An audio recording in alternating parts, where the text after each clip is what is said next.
Welcome to Surgeon Syndicate. If you're paying attention, you know that you only make money when you work. It might be great money, but it's dependent on you. The information on this podcast will help you solve that. We interview experts and provide analysis into financial freedom through commercial real estate. Why? To help physicians like you thrive. Let's dive in. Welcome to Surgeon Syndicate. This is your host, Dr. Michael McManus. And today we're going to be talking about why syndicators, why operators walk away from deals. So the first deal I'm going to share with you is a deal with one of our partners that we were about to join in a partnership on a strip center down in Georgia.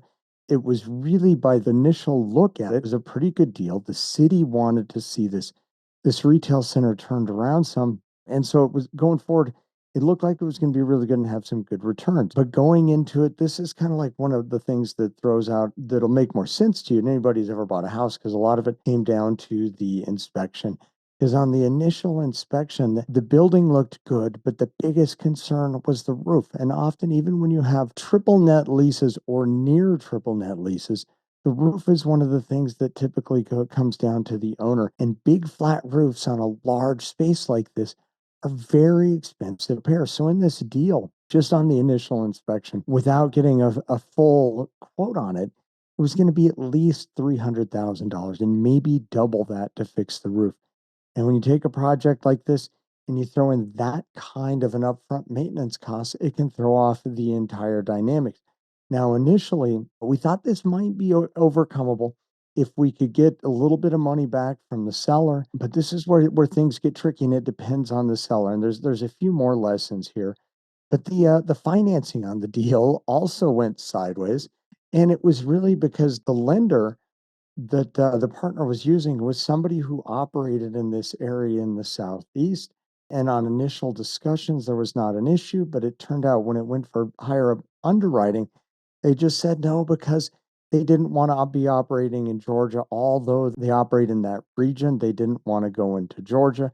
So again, was something that probably could have been overcome. This point in time, sometimes though, I've seen two deals recently die because the lenders backed out. And these were deals that were cash flowing from day one, and that were going to pay investors out at plus 10% returns on early cash flows. But lenders have gotten a little skittish here. And some of this is due to the action of the feds, where the Fed is doing things to actively try and decrease lending. Decreasing lending decreases transactions, can help hold prices down and decrease inflation. So then the financing was the second part, maybe could have been overcome, but then it really came down to a seller who was difficult. The seller had previously indicated they had some renters that were interested, and they were going to turn over those names, and that would help fill out this value add retail center that wasn't completely rented. And adding these new leases is actually a big part of where the value add was that was going to bring the greatest returns for the investors. But about the same time that they started pushing to get a little money back because of the expense of the roof, those leads for new renters, those also went away and that vaporized. And then kind of all of these things in the right market might have all been able to be overcome. Or if the deal had enough meat on the bone, that there was really just a lot there for returns. So this started out as a good deal, not an amazing over the top deal, but a good solid deal. But which each one of these, it was another little chink in the armor there. And then the biggest thing is this was a smaller market, and we'll talk about that smaller market. That kind of put the nail in the coffin for this deal, and can happen with other deals too. So I had a deal of my own recently. This one was more in the Midwest, but was in a smaller market. And we got to a price on another retail center that actually was, if this was in a more major metro area, we would have gone ahead and finished off this deal, except because it's in a smaller market, is what happens is you don't have as many buyers. And this kind of creates that we became not a buyer too, but it's when you have a lot of buyers, you can get out of a deal. So a lot of deals, if you're talking about class A deals in hot markets, Those deals can be hard to get into, but easy to get out of because there's lots of buyers. But when you get into secondary markets and tertiary markets, depending on the market, and they're not all the same, kind of depends how remote they are. Those are deals that are easy to get into, and you can get in at numbers that seem really good initially. But the hard part is those deals can be get hard to get out of. That there aren't as many buyers, they can be harder to sell. And so you have to go into buying those knowing that you may own this for 10 years. Now, if you own this privately and you like the returns and you say, "Hey, I can own this for 10 years and it'll spit off cash for 10 years and that'll make me happy." If you're bringing in investors and you're looking at a 3 year, a 5 year, a 7 year time horizon, and we tell all of us, sometimes these deals drag out and they might be a 10-year deal. And that people tend to be more okay with if it's a really good deal and it's spitting off cash. But this deal was, again, it was a good deal, but it wasn't a great deal. But by being in the location it was at, would make it harder to deal with things if we had problems with the deal and harder to get out of the deal and return capital back to investors. So the other part that we might have gotten this done, but the owner still wanted to sell this deal at a price that was a little more commensurate with the bigger market. And this and in both of these stories, the seller is somebody who'd owned these for a very long time. And so they didn't have they'd already made their money kind of on these deals. And so they didn't have to get out of them, but they didn't also have to stay in them. But we've seen this a lot with sellers right now is people saw numbers of what their properties were worth back when interest rates were really low. But then when interest rates jumped up, what you can buy and finance a property for and make it cash flow effectively totally changed. And this is the same as a lot of people with their homes. The 3 years ago, you were looking at a valuation on your home that looked really incredible. And then interest rates went up, and depending where you are and the market drivers where you're at, you may not be able to get that same number anymore. Now, in some markets, prices have continued to go up. And depending, or in a market, or depending how many buyers there are. But it's kind of the same dynamics there. So both of these deals, I had sellers who weren't willing to come down to a price where this investment property could cash flow appropriately, so on those both of those, we had to walk away from the deal. So what other things can take down a deal? Another one recently, this was one we weren't going to be involved in, but I was approached by some multifamily operators who were looking to diversify, and they were going to buy an industrial building. And this was a nice industrial building. I believe it was in Pennsylvania. It was in a smaller market, but it wasn't major markets. And it was mostly leased out and it had some great tenants who had been there for a long time. So when they originally looked at it, it looked like a very stabilized building because the tenants had been there for a long time. But one of the things and so they were going to pay a higher price because it was a stabilized building. But when you're looking at the length that your tenants have been there, it's a little different than residential properties. Everybody's on shorter term leases. If you don't get a lot of turnover, that's a good thing for a unit, but it doesn't affect the value as much. Where in an industrial property, the fact that they've been there means something because it's hard to move manufacturing facilities and it can be expensive for businesses to move. But if they're not locked into that lease, they might move. And so the difference between somebody who's on a lease that goes year to year and they can get out of any time, even if they've been there for 20 years, versus the value of a lease that they're on a 10-year lease with corporate guarantees or very good personal guarantees. When you go to sell a building, the building that has the longer term leases is worth more. And that's actually a play that some people do is they buy buildings with expiring leases and then release it to somebody else or release it to the same tenants if they know that they can get it leased up. But on this deal, at first they were really excited and were able to and were willing to accept lower returns because they felt they'd been long-term tenants. But when they dug into the leases, they found that they'd had some longer term leases a long time ago, but the owner had never actually renewed the leases. They were just rolling on the language of their last extension, which was about 10 years earlier. What does that mean? Well, it means they were still getting some percentage rent escalations, which is good. They'd kept working there, they'd kept paying rent, but they weren't actually under a lease. Now, this is one of these things that maybe ended up in court. You could impose upon some, that there had been something that had been insinuated. I'm not a lawyer and I don't like sorting things out that way. I'd much rather just have a lease that really describes what we're locked into. And if we're buying it under the understanding that this tenant will be there for another 10 years, I want to see a lease that gives another 10 years. So again, once they started to understand this about their leases, it wasn't such a great deal. And so there's a key thing with commercial properties versus multifamily or residential is longer leases make the building worth more money, and longer leases that have good guarantees, either guarantees from owners who have a very strong balance sheet, will drive it up versus there's a guarantee from an owner who, if beyond their business, doesn't have a great balance sheet, or even better is if you have corporate guaranteed leases. And this is one of the things that makes buildings with Starbucks in them go for a much higher price. Because even if Starbucks closes that, if they've got a 10-year lease with a corporate guarantee, they will keep paying that. Now, the key thing there, and this is an important thing to understand when you're looking at leases or you're looking at investing in a business, that part of the value is based upon leases. Some of the Sometimes it'll turn against you with the better corporate guarantees, because some of these bigger companies, it's not that they won't just walk away from a lease because they can't do that. But oftentimes buried deep in the lease, there will be language that gives them leverage to get out of that lease that you don't see that often. So again, it's a key thing to know what's in the lease and who's reviewed the leases, because reviewing your corporate leases is an important thing because it has a huge thing to do with the value of the building.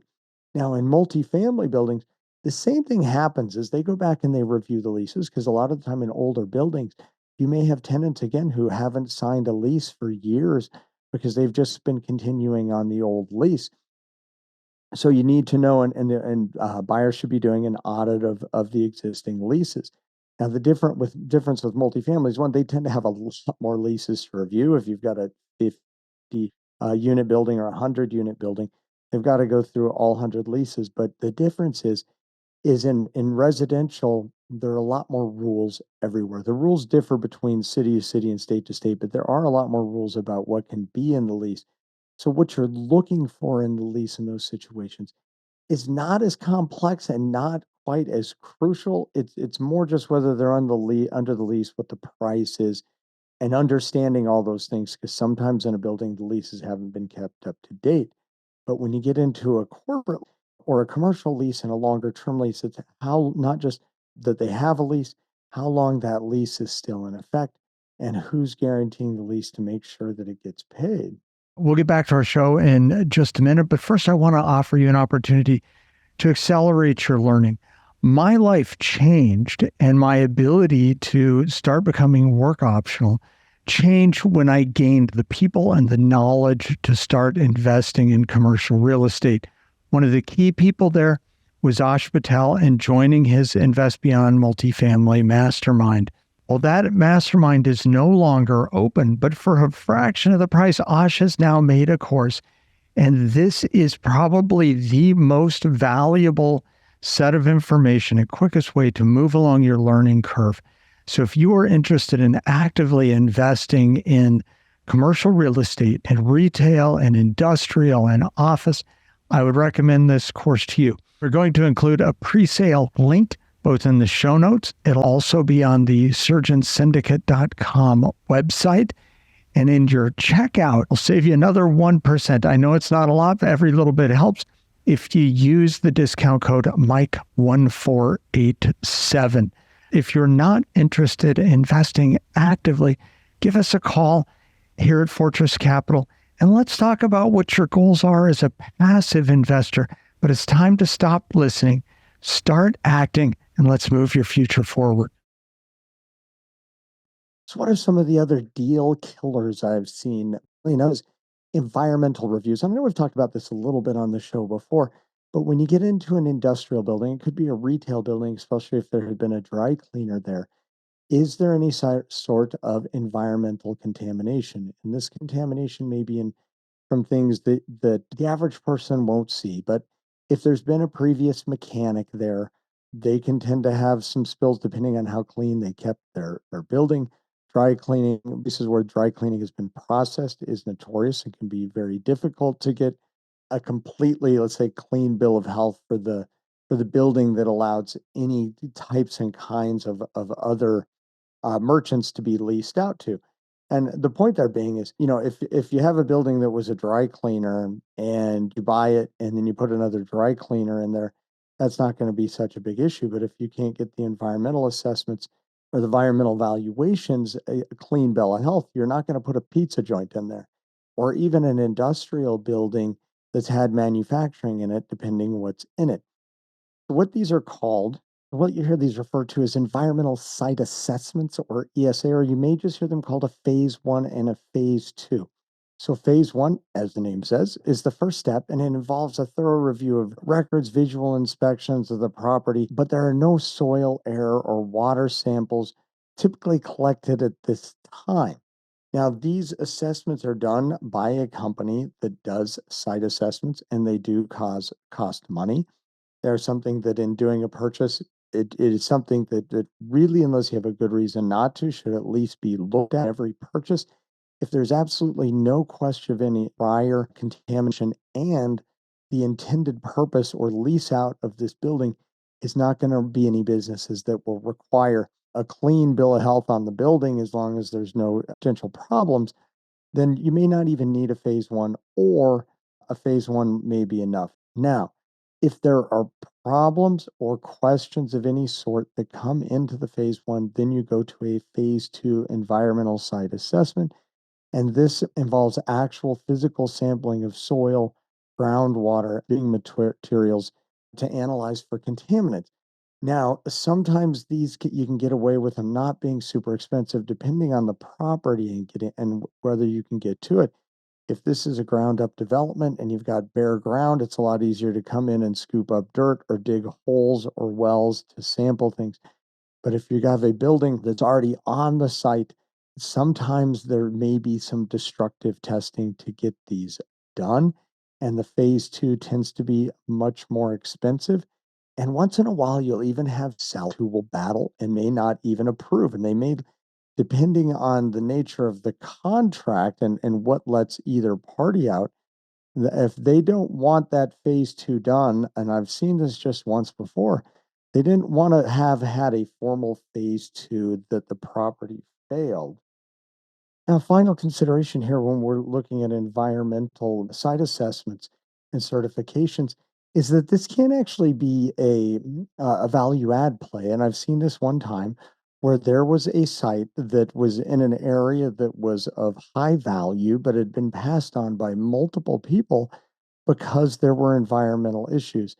And somebody came along and actually pushed through the environmental site assessments. They got at a decreased valuation, got the environmental stuff done, and then were able to sell it. And so it was a really good deal from a value standpoint. The downside of those is you're going to have to spend some money to try and get that done. And if it turns out to be enough contamination that it needs remediation, which can be things, like on the high end, a federal Superfund site, then that can be a really big deal. Sometimes there's a value add play there if it's not too in depth.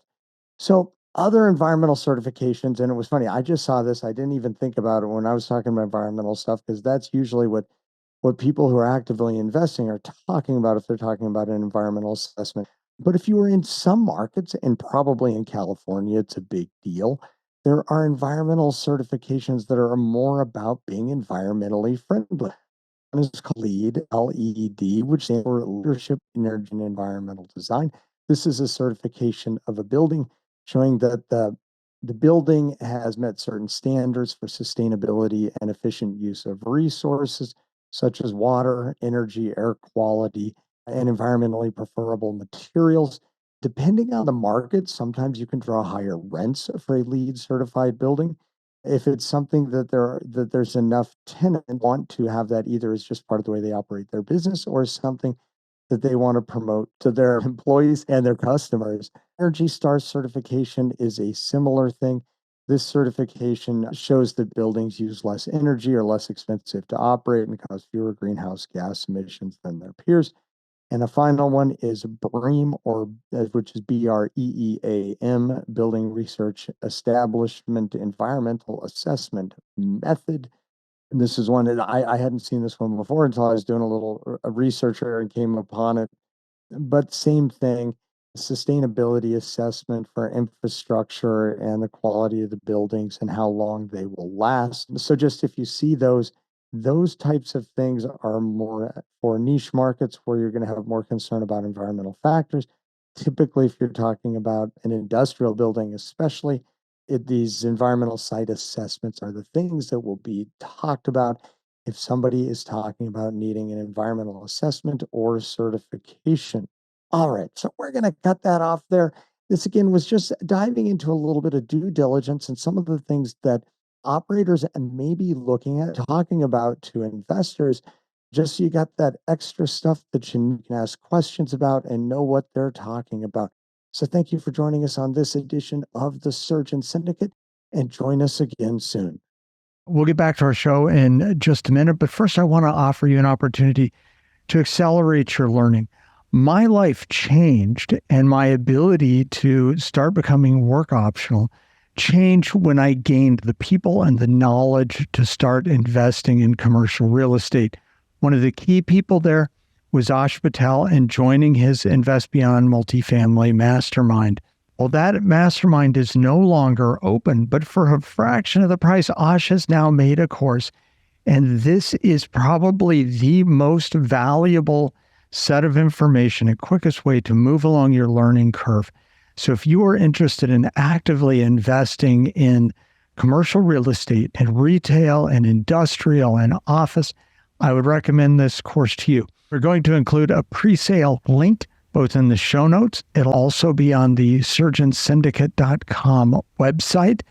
And in your checkout, it'll save you another 1%. I know it's not a lot, but every little bit helps if you use the discount code Mike1487. If you're not interested in investing actively, give us a call here at Fortress Capital, and let's talk about what your goals are as a passive investor. But it's time to stop listening, start acting, and let's move your future forward. This has been an episode of Surgeon Syndicate. If you got value from this episode, you know other surgeons are hungry to become job optional, and you can help them by sharing this content today. Schedule a call and we can make a plan. Looking forward to having you with me on the next episode.